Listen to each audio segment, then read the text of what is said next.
In this video, I'm going to share with you how to use your mistakes to your advantage. There are links in the description below if you want to go do a deep dive on the neuroscience, but you don't have to. It's cool stuff, but don't feel like you need to know every little detail to take advantage of the mistakes that we all inevitably make. In Dr. Molly Gabrian's wonderful book, Learn Faster, Perform Better, she writes, "In many ways, the brain is a prediction machine. When there is a mismatch between what you predict and what actually happens, your brain registers that discrepancy. In fact, something that comes as a surprise causes a larger reaction in the brain than when everything goes according to plan. We also learn more quickly when we are surprised by something than when our predictions are correct. There are rewards found in our errors. That is true, but there's a catch. Several, actually. Hence the following framework to help us with our lesson. Detect, amplify, recover, excel. Dare. Let's dive in. Arguably the most important aspect of this whole process is being aware of our mistakes. Detect. Scientifically, they call it error monitoring. We want to become mistake detectives because if we want to benefit from our mistakes, we have to know that we're making them in the first place. If we're unaware of the mistakes, then we are going to unconsciously reinforce our errors into our playing. This is what happens if you learn something one way, and you play that one way a bajillion times, and it turns out that it's wrong. Someone comes up to you and is like, hey, you know that thing you've been playing? It actually goes like this. And you have a very hard time correcting it because you've already played it so many times in the way that you thought was correct. That's a tough one to break out of.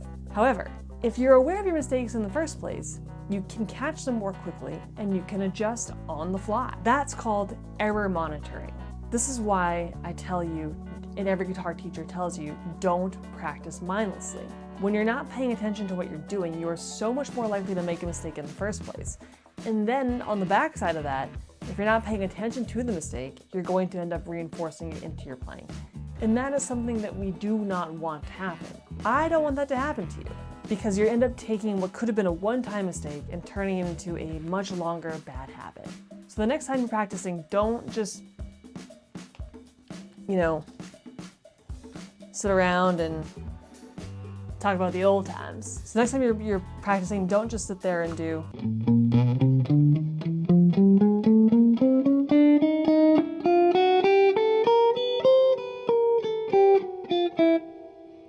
Pay attention.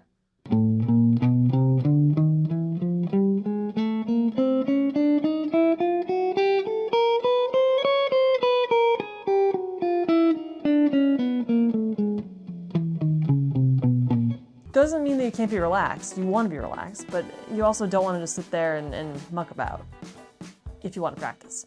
If you want to just play guitar, pick it up and play it. That's a whole different matter.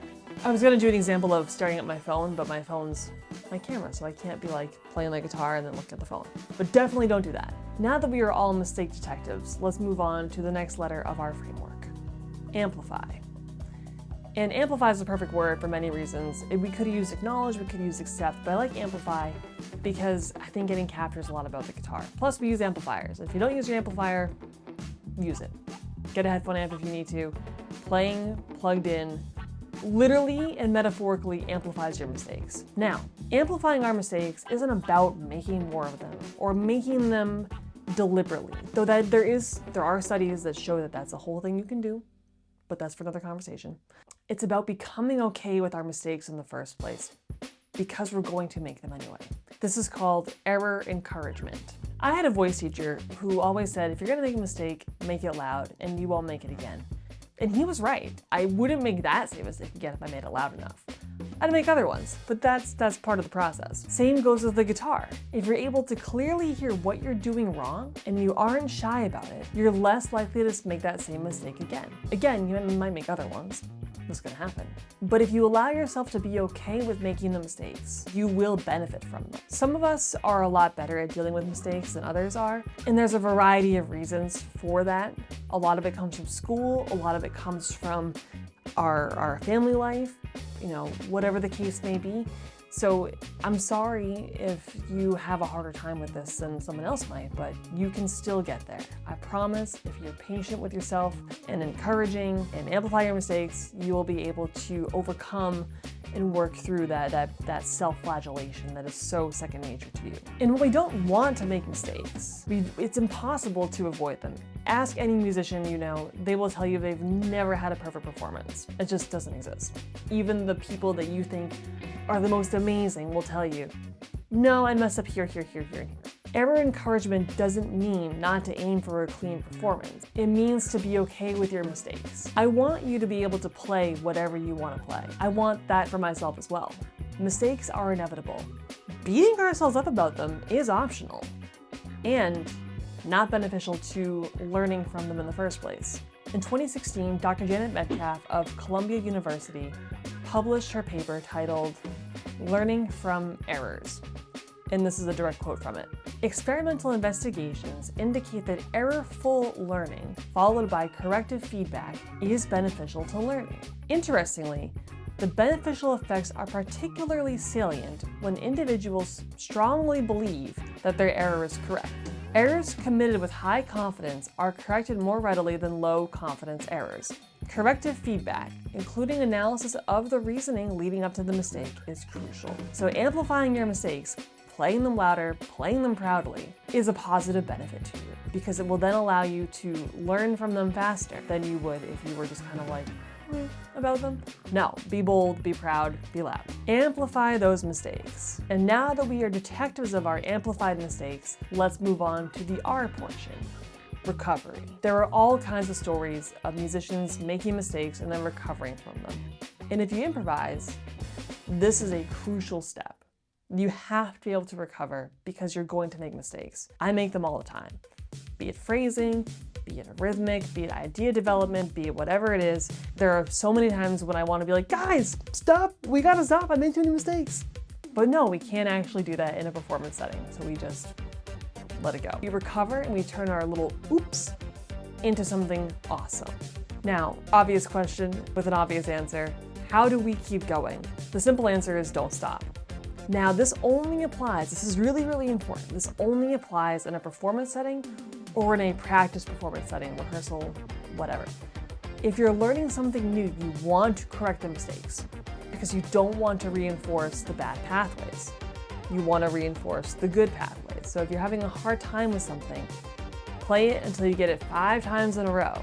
Not just 5 times, 5 times in a row, perfectly. Then you know that it's registered because there's a whole other thing that Dr. Molly Gebrian talks about that I'll make a video about later, about how to reinforce the positive pathways when it comes to learning music or learning anything, but since we're talking about guitar, we'll keep it in music. Now, back to recovery. This is where having a strong working knowledge of music theory comes in really, really handy. Knowing what the chord changes are and what scales you can play over those changes. Even if it's just a pentatonic scale and a blues scale, knowing what you have in your back pocket will allow you to recover faster. So I'm gonna recommend that you learn some music theory. Not to learn the whole book, just learn enough because it's gonna make that recovery process even faster and even better. And who knows, you might find something really cool that you hadn't found before. At the very least, you want to get used to playing through your mistakes. That's step 1. Your brain is awesome. Your brain will recover. I don't know how it does it, but your brain can like detect when you're making a mistake and help you adjust on the fly. Crazy stuff. Crazy, crazy stuff. And I won't pretend to understand a lick of it, but it's super cool. We've got one last letter of our little framework here, and that is E, which stands for excel. By becoming aware of our mistakes and adjusting our mindset to allow them to happen, error encouragement, and then recover from them, you will see your learning accelerate. Therefore, you will excel and you will excel. I guess you can't really use that as a verb, excel.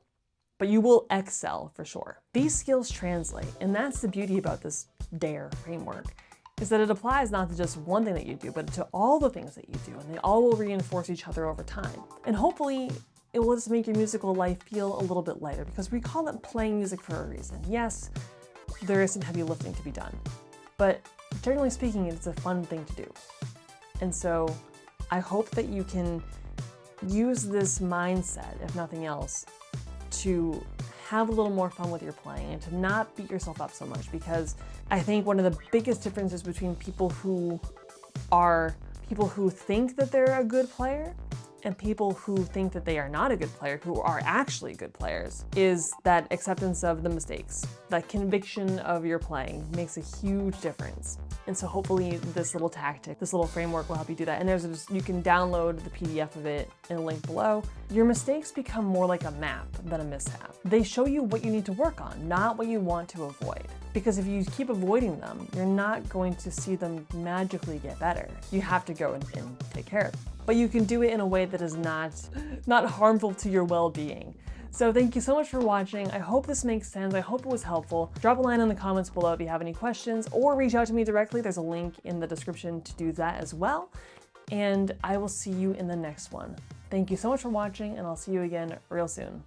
Cheers.